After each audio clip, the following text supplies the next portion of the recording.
अगर पिछले कुछ समय में इन्वेस्टमेंट की दुनिया में कहीं सबसे तगड़ा रिटर्न मिला है तो वो है सोना और चांदी।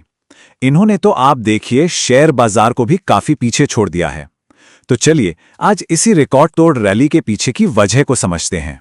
जरा ये नंबर देखिए, 165%। जी हां, ये सच है।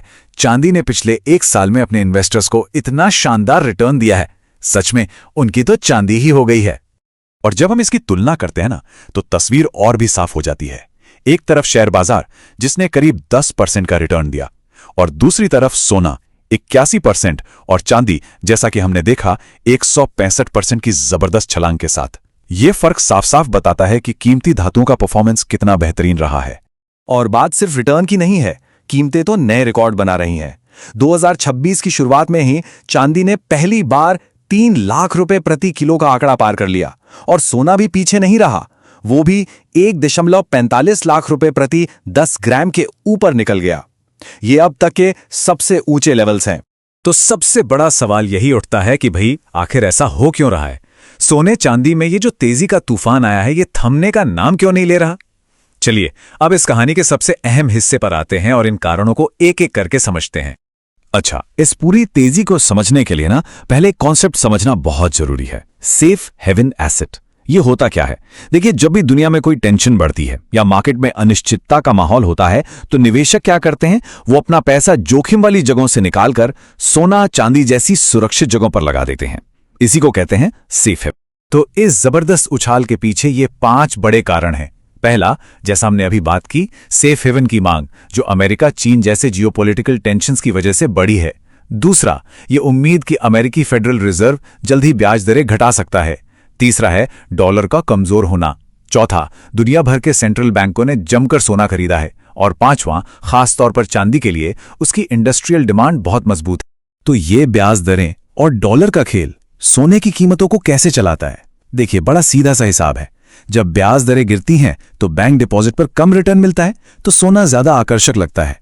और जब डॉलर कमजोर होता है तो बाकी देशों के लिए सोना खरीदना सस्ता हो जाता है। इन दोनों ही सूरतों में सोने की मांग बढ़ जाती है। ठीक है, कारण तो हमें समझ आ गए, लेकिन अब सबसे बड़ा सवाल, आगे क्या? क्या ये तेजी 2026 में भी जारी रहेगी या फिर कहानी बदलने वाली है? चलिए देखते हैं कि एक्सपर्ट्स इस बारे में क्या सोचते हैं। तो एक्सपर्ट्स का मानना कुछ ऐसा है, शॉर्ट टर्म में, मतलब आने वाले कुछ समय में, हो सकता है कि जिन लोगों ने पैसा बनाया है वो अपना प्रॉफिट निकाले, जिससे कीमतों में थोड़ी गिरावट या ठहराव देखने को मिले। लेकिन अगर हम लॉन्ग टर्म की बात करें तो तस्वीर अभी भी काफी पॉजिटिव लग रही है। और हां, चांदी के पास ना एक खास एक्स फैक्टर है, और वो है इसकी इंडस्ट्रियल डिमांड।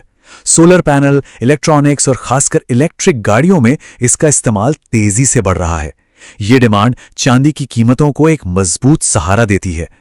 तो इन सब बातों का एक आम निवेशक के लिए क्या मतलब है? अगर कोई अब सोने चांदी में पैसा लगाने की सोच रहा है तो उसे क्या करना चाहिए? चलिए अब इस विश्लेषण के सबसे काम के हिस्से पर चलते हैं।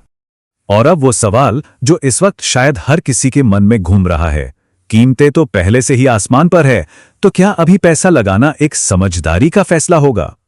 इस पर एक्सपर्ट्स की सलाह बिल्कुल साफ है। फोमो यानी कहीं मौका हाथ से छूट ना जाए वाले डर में आकर कोई भी फैसला ना लें, जल्दबाजी से बचें। बेहतर है कि या तो मार्केट में एक छोटे मोटे करेक्शन का इंतजार करें या फिर एसआईपी का रास्ता अपनाएं। तो एक स्मार्ट अप्रोच क्या हो सकती है? पहली चीज, लंबी अवधि का सोचकर चलें। दूसरी, एक साथ सारा पैसा लगाने की बजाय सिस्टमैटिक इन्वेस्टमेंट प्लान यानी एसआईपी के जरिए थोड़ा थोड़ा करके निवेश करें।